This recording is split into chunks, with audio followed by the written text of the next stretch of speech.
한참 흘러가네 너로 만나니.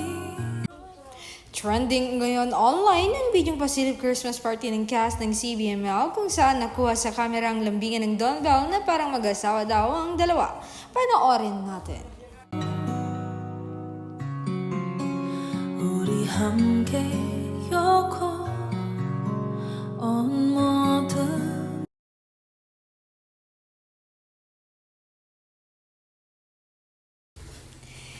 Ayon nga kay Bel Mariano, beray mag-jowa vibes naman kayo dyan. Yes po, ano pong chika dyan mga master? Ha ha ha. Ayon naman kay Dred Cayetano, party-party kan kakanta sila sa video okay. Ayan, gawad ni Donnie Mike, pinapili sila ng aawitin. Sweetie talaga ka, kilig yarn. At ayon naman kay Edralyn Ago Kylie Lim, wow naman, nanonood ako palagi sa teleserye nyo.